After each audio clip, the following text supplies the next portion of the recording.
bertemu dalam ibadah online kita pada saat hari ini. Biarlah kita akan memuliakan, memuji nama Tuhan dengan segenap hati kita. Mari saudara, kita akan masuk dalam ruang Maha Kudus Tuhan. Biarlah Tuhan bertahta atas setiap pujian umatnya. Kita akan naikkan pujian ini sungguh-sungguh di hadapan Tuhan. Kita akan muliakan Dia, dan Dia layak dipuji dan disembah. Ya Tuhan yang bertahta atas hidup kita. Kau sungguh yang terutama di dalam hidup ini ya Tuhan. Yang terutama di dalam hidup ini, meninggikan nama Yesus.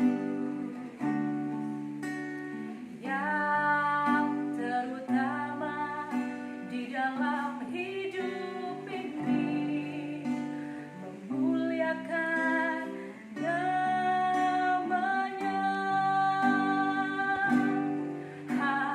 Haleluya, haleluya. Saya mau cinta Yesus. Haleluya, haleluya. Saya mau cinta Yesus. Engkau yang terutama di dalam hidupku Tuhan. Yang terutama di dalam hidup ini, meninggikan nama Yesus. Yang terutama di dalam hidup ini, memuliakan namanya. Haleluya, haleluya. Saya mau cinta Yesus. Haleluya, haleluya. Saya mau cinta Yesus. Haleluya, haleluya. Saya mau cinta Yesus. Haleluya, haleluya. Saya mau cinta Yesus. Saya mau cinta, saya mau cinta Yesus. Saya mau cinta Yesus. Haleluya, haleluya. Kami mengasihi-Mu Tuhan. Haleluya. Dengan hati kami menyembah-Mu, kami meninggikan-Mu Tuhan. Dengan mulut kami menyembah Tuhan. Oh haleluya, haleluya, haleluya.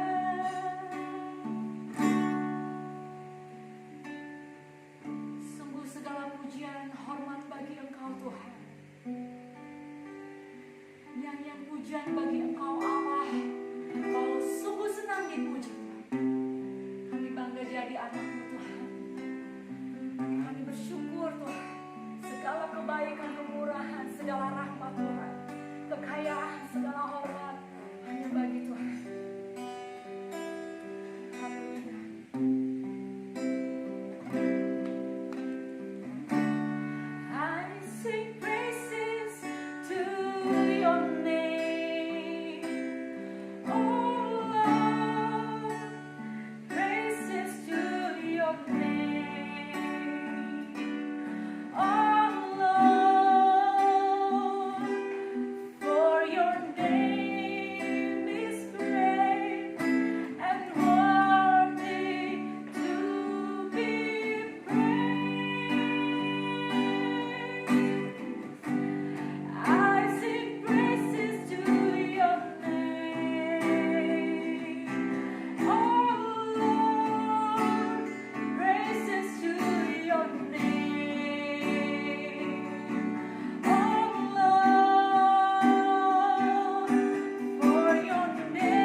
nama Tuhan.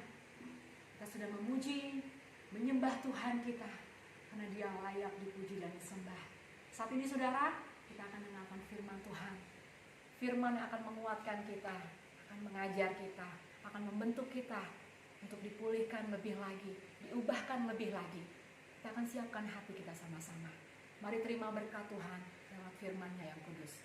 Haleluya. Hanya Engkau Tuhan, alasan aku hidup. Semua karena Engkau Tuhan. Semua hanya untuk-Mu Tuhan. Aku ada sampai saat ini. Aku bertahan sampai saat ini Tuhan. Aku berjuang sampai saat ini. Itu hanya karena Engkau yang selalu beri aku kekuatan. Ku hidup karena anugerah-Mu. Tiada satu pun dapat ku andalkan, semua karena cinta-Mu. Ini hidupku, pimpin jalanku, kasih-Mu mengubah hidupku.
Shalom, mari kita bersatu dalam doa.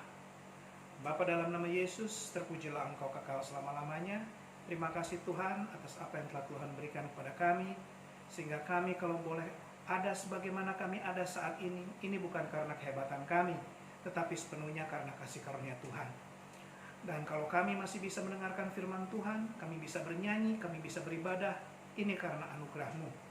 Ajarlah kami Tuhan, supaya kami bisa menjadi berkat buat banyak orang, supaya kami bisa menjadi pelaku firman Tuhan, seperti apa yang Tuhan inginkan dalam kehidupan kami. Dan biarlah pada minggu pagi ini, kami bisa belajar dengan baik firman Tuhan, dan kami juga bisa menjadi pelaku firman Tuhan. Terpujilah Engkau kekal selama-lamanya Bapa, dalam nama Yesus kami berdoa. Haleluya, amin. Shalom Bapak Ibu Saudara yang terkasih dalam Tuhan. Senang sekali saya bisa kembali berjumpa dengan Bapak Ibu Saudara pada minggu pagi ini, ibadah online Gereja Isa Al-Masih Menteng Pulo. Nah, kita memang masih ibadah online pada minggu 13 September ini, karena memang situasinya kita juga harus menjaga ketertiban berdasarkan social distancing yang diterapkan oleh pemerintah mengenai PSBB. Sehingga kita harapkan sama-sama, tentunya dengan doa, kondisi ini akan menjadi semakin membaik. Bapak Ibu Saudara yang terkasih, saya harap Bapak Ibu Saudara tetap sehat, karena kita tetap harus memelihara kesehatan kita. Tuhan memang bekerja sama dengan kita, tetapi kita juga harus bisa bekerja sama dengan Tuhan dengan baik. Biarlah Tuhan melakukan tugasnya, kita melakukan tugas kita dengan mentaati peraturan yang ada. Nah, Bapak Ibu Saudara, kita akan sama-sama belajar mengenai firman Tuhan pada minggu pagi ini. Dunia yang kita tempati saat ini bukanlah dunia yang ideal. Memang namanya udah new normal, tapi tetap kita harus waspada. Kalau tidak, kondisinya akan mungkin menjadi semakin memburuk. Dunia yang penuh ketidakpastian, dunia yang penuh hawa nafsu, dunia yang penuh dengan ketidakadilan, dunia yang penuh dengan kedagingan, dan lain sebagainya. Tetapi Tuhan yang menyediakan tempat bagi kita untuk tinggal dalam dunia ini, mengerti keadaan kita. Dan Tuhan juga yang akan menyediakan segala sesuatu yang terbaik bagi kita untuk kita laksanakan. Sehingga kita tidak perlu khawatir akan apapun. Kita jalankan tugas kita dengan baik. Dunia memang boleh dikatakan tidak menentu, tidak pasti. Tetapi anak-anak Tuhan harus mendapatkan kepastian. Janji Tuhan adalah ya dan amin. Bahwa kita ditopang, bahwa kita dilindungi, bahwa Tuhan memberikan segala sesuatu yang terbaik bagi kita. Tapi ingat Bapak Ibu Saudara yang terkasih, tantangan bagi orang percaya akan terus ada. Apalagi di dunia dengan kondisi yang seperti sekarang ini.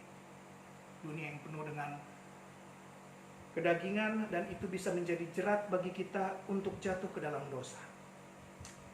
Tantangan bagi orang percaya adalah sesuatu yang bisa kita ketahui dengan pasti. Jadi jangan ada orang Kristen yang beralasan bahwa kita tidak mengetahui tantangan. Karena hidup itu adalah pilihan. Bahkan seringkali kita bisa ditimpa masalah tanpa harus memilih. Kenapa hidup kita adalah pilihan? Karena memang hidup itu adalah mengenai apa yang salah dan apa yang benar. Semuanya tergantung kita, semuanya bergantung kepada respons kita. Tuhan memberikan hati bagi kita. Tuhan memberikan hikmat bagi kita, kebijaksanaan bagi kita, pola pikir bagi kita, dan semuanya ada dalam Alkitab. Itu yang harus kita ikuti. Respons kita bagaimana, tanggapan kita bagaimana, itu adalah pilihan. Bapak Ibu Saudara, kita mendengar istilah manusia yang berencana, tetapi Tuhan yang menentukan. Baik, itu benar. Tetapi juga bisa lebih tepat lagi kalau kita katakan Tuhan yang berencana, tetapi manusia yang menentukan. Kenapa? Ada dua hal. Tuhan tidak pernah menentukan sesuatu bagi kita. Ingat, Tuhan tidak pernah mengambilkan keputusan untuk apa yang kita lakukan atau aktivitas serta langkah yang kita ambil. Tidak. Tuhan sudah memberikan kita hati, Tuhan sudah memberikan kita pikiran, Tuhan memberikan kita hikmat dan kebijaksanaan untuk kita menjalankannya. Contoh sederhana, Tuhan memberikan suatu rancangan yang luar biasa bagi hidup saya. Apabila saya menjalankannya dengan baik, maka saya akan meraih rancangan Tuhan. Dalam Yeremia 29 ayat 11, ayat ini sudah sering saya katakan, sebab aku ini mengetahui rancangan-rancangan apa yang ada padaku mengenai kamu, demikianlah firman Tuhan, yaitu rancangan damai sejahtera, dan bukan rancangan kecelakaan, untuk memberikan kepadamu hari depan yang penuh dengan harapan. Tuhan sudah merencanakan sesuatu yang hebat buat kehidupan saya. Saya diberikan pekerjaan, saya diberikan keluarga yang baik. Tetapi apabila dalam pekerjaan itu saya menjalankannya dengan sungguh-sungguh, maka rencana Tuhan akan terjadi dalam kehidupan saya. Tetapi apabila saya menjalankannya dengan tidak sungguh-sungguh, bahkan melakukan sesuatu yang fatal, contoh apabila saya melakukan korupsi, apabila saya melakukan penipuan, maka saya akan menerima konsekuensinya. Rancangan Tuhan yang tadinya mendatangkan damai sejahtera, rancangan Tuhan yang tadinya mendatangkan hari depan yang cerah bagi saya, tetapi akibat perbuatan saya, semuanya itu gagal. Dan saya tidak bisa menyalahkan Tuhan. Kenapa? Karena keputusan yang saya ambil salah. Jikalau engkau anak masih sekolah, kemudian sekolahmu diberikan oleh Tuhan sekolah yang baik, gurumu, lingkunganmu diberikan yang baik, tetapi kemudian engkau terlibat dalam narkoba, engkau terlibat dalam seks bebas, dan kemudian rancangan Tuhan berantakan dalam hidupmu akibat kesalahan yang engkau lakukan, jangan engkau menyalahkan Tuhan. Itu adalah tanggung jawabmu. Jadi jangan sampai sekali-kali ada orang yang melakukan kejahatan, apalagi anak Tuhan, kemudian akhirnya ditindak sesuai dengan hukum yang berlaku. Di dalam penjara dia berkata, ini semua ujian dari Tuhan. No, itu bukan ujian, itu bukan cobaan.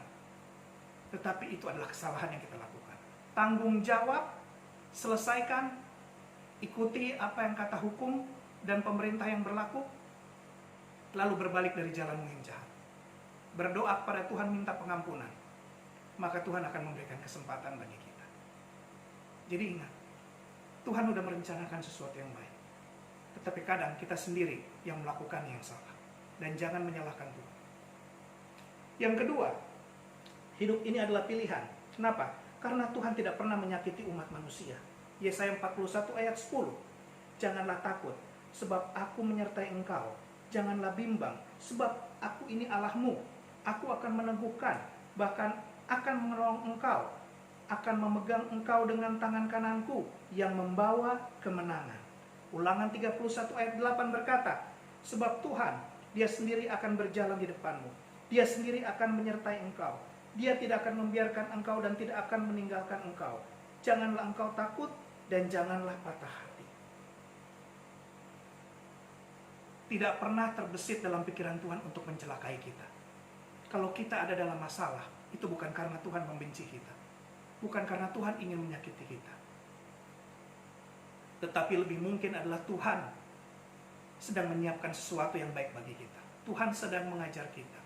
Tuhan sedang menguji kita.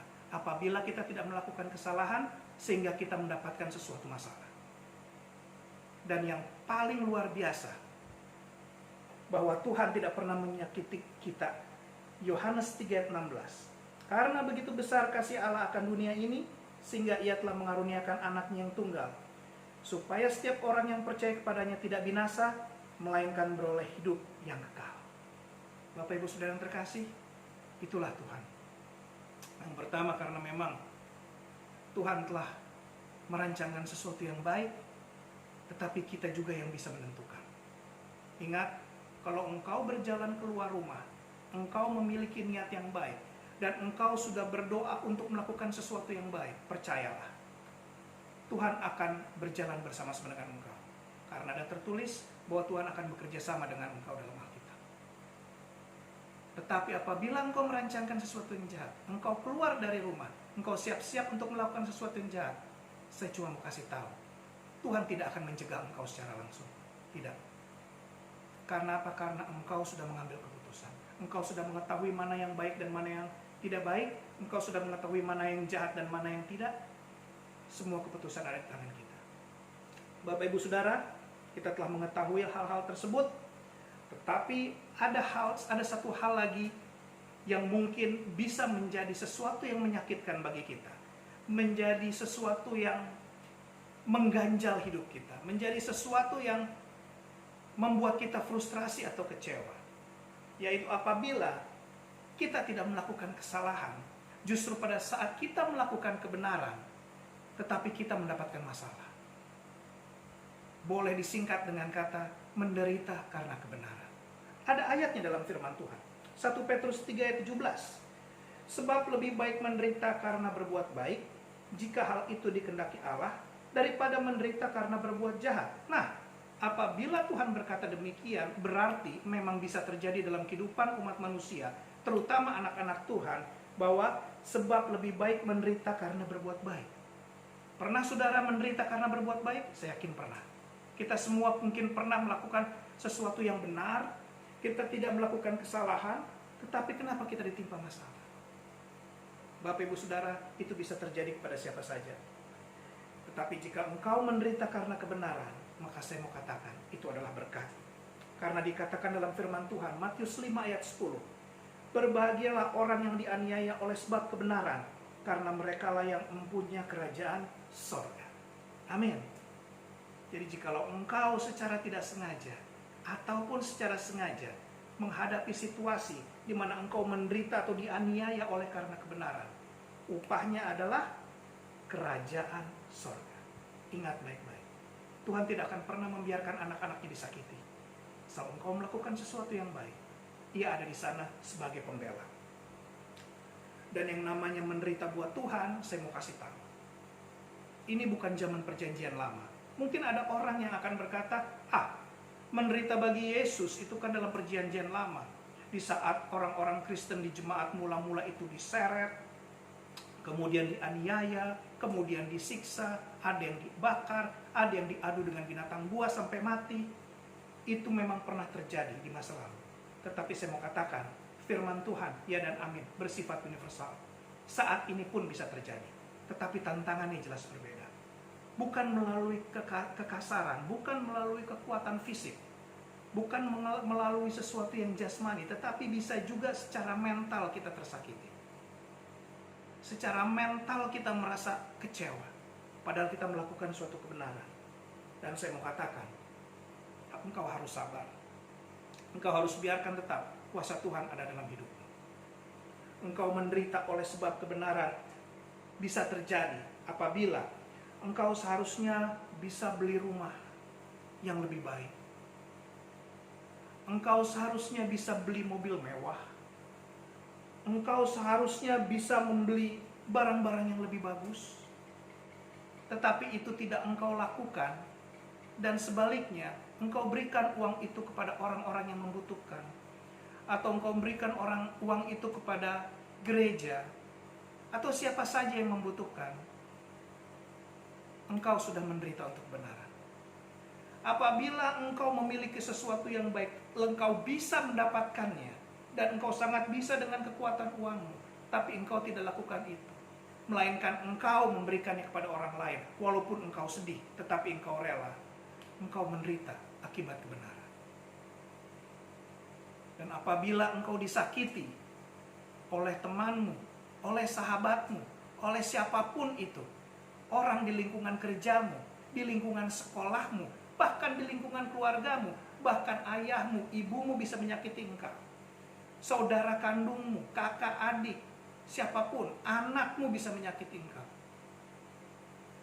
Dan engkau dalam posisi bisa membalas sakit hatimu, tetapi tidak engkau lakukan, engkau menderita untuk kebenaran. Itu adalah sesuatu yang hebat. Dan kalau ini bisa terjadi dalam hidupmu, engkau harus menganggap itu adalah berkat. Kenapa? Karena Yesus mengatakan, barang siapa dianiaya oleh kebenaran, ialah yang mempunyai kerajaan surga. Jalan satu-satunya tidak ada yang lain selain kita serahkan kepada Tuhan. Ada banyak contoh dalam Alkitab. Daniel, Sadrak, Mesak, Abednego, Yusuf, mereka semuanya menderita karena kebenaran. Para rasul yang dianiaya, yaitu yang saya katakan tadi, semuanya menderita karena kebenaran. Dan mereka adalah punya kerajaan surga. Demikian juga Bapak Ibu Saudara dan termasuk saya. Apabila kita melakukan hal yang sama. Sehingga apabila kita merasa menderita, kita merasa dianiaya, kita merasa sakit hati, kita merasa kecewa, padahal kita sudah melakukan sesuatu yang benar, percayalah, Tuhan tidak akan pernah tinggal diam. Engkau akan selalu diingat, engkau akan selalu dilindungi. Jikalau engkau jalan, nyetir mobil dimanapun itu, kemudian ada orang yang nyalip mobilmu dengan kasar, dengan sembarangan, ugal-ugalan, doakanlah. Jangan sampai engkau terpancing, tetap sabar. Jangan sampai engkau emosi, karena itu akan merusak segalanya. Alkitab berkata, orang yang bisa menguasai dirinya lebih baik daripada orang yang bisa menguasai satu pasukan. Karena itu jangan sampai amarahmu akan menghancurkan engkau. Engkau mungkin bisa membalas sakit hatimu, engkau mungkin bisa membalas dendammu, tetapi tidak engkau balaskan, justru engkau lakukan sesuatu yang baik, engkau menjadi berkat. Engkau tidak salah dipilih oleh Tuhan, dan engkau adalah benar-benar anak Tuhan. Ada banyak orang yang menderita karena kebenaran. Mengapa kita harus menderita karena kebenaran? Karena itulah yang membedakan orang Kristen dengan yang lain. Tampar pipi kananmu, berikan pipi kirimu. Barang siapa yang mengajak engkau berjalan 1 mil, berjalanlah bersama dia dengan 2 mil. Barang siapa yang mengingini bajumu, berikanlah juga jubahmu. Lakukan apa yang sesuai dengan yang seharusnya. Jangan main hakim sendiri, tapi lakukanlah dengan penuh kasih. Karena itu yang Kristus inginkan. Engkau berbeda, saudaraku. Engkau tidak sama. Iman orang Kristen, standar orang Kristen itu berbeda. Kalau tidak, tentu Yesus tidak akan mengatakan demikian. Berbahagialah mereka yang menderita dan mati demi namaku. Berbahagialah mereka yang menderita dan dianiaya oleh sebab kebenaran. Apabila orang yang menampar pipi kananmu, berilah juga pipi kirimu. Hanya anak-anak Tuhan yang bisa melakukan itu. Hanya anak-anak Tuhan yang bisa mengerti hal itu. Dan Bapak, Ibu, Saudara, dan saya adalah anak-anak Tuhan. Jangan takut. Maju terus. Sekalipun engkau menderita atau dianiaya karena melakukan kebenaran, engkau sudah berada di jalan yang tepat. Engkau tidak salah. Walaupun engkau kecewa, engkau sakit hati, jangan engkau balas dengan kejahatan. Balaslah dengan kebaikan, balaslah dengan kasih, sambil berdoa kepada Tuhan. Tidak ada jalan lain selain dengan kesabaran. Roh Kudus akan memimpin kita untuk melakukan segala sesuatu yang Tuhan inginkan. Jangan kita menyimpang ke kiri atau ke kanan. Apa yang engkau sudah ditetapkan untuk kau jalankan, jalankan. Jangan hanya karena engkau muda, habis itu engkau tidak bisa menjalankan, habis itu orang menganggap enteng engkau. Tidak. Engkau adalah anak Tuhan. Engkau adalah imamat yang rajani. Bangsa pilihan Tuhan, bangsa pilihannya sendiri. Karena itu mari Bapak Ibu Saudara, kita bangkit sama-sama. Kita maju terus. Kondisinya memang tidak membaik, mungkin akan semakin memburuk, tetapi tidak ada yang perlu ditakutkan. Yesus bersama-sama dengan kita. Kita bisa menjadi berkat bagi siapapun, sekalipun kita dalam penderitaan. Haleluya, sampai kita berjumpa kembali. Tuhan Yesus menyertai kita semua. Kita tundukkan kepala, kita berdoa. Bapa, dalam nama Tuhan Yesus, terpujilah Engkau kekal selama-lamanya. Biarlah kami menyadari Tuhan, walaupun kami melakukan kebenaran dan kami ada dalam penderitaan, kami mengalami kekecewaan, kami mengalami sesuatu yang sangat menyakitkan, ada berkat Tuhan di balik semua itu.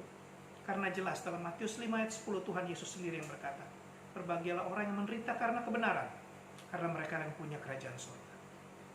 Terima kasih Bapa. Ajarlah kami untuk menjadi pelaku firman yang baik. Dan apabila kami menyimpang ke kiri dan ke kanan, Tuhan tegurlah kami, supaya kami bisa kembali berjalan dalam jalan-Mu yang lurus. Engkau berkati juga Ibu Benda, Gembala Jemaat Gereja Reformasi Menteng Pulo, supaya tetap selalu sehat. Tuhan berikan apa yang ia butuhkan, seluruh keluarganya, seisi rumahnya, Tuhan berikan yang terbaik. Dan untuk seluruh pelayan Tuhan dan seluruh jemaat, hamba tetap berdoa, supaya Tuhan tetap memberikan yang terbaik, menjaga kami di saat-saat yang sulit seperti ini, memberikan kami kekuatan, dan biarlah kami bisa menjadi berkat bagi orang lain. Terima kasih Bapak. Inilah doa kami Tuhan.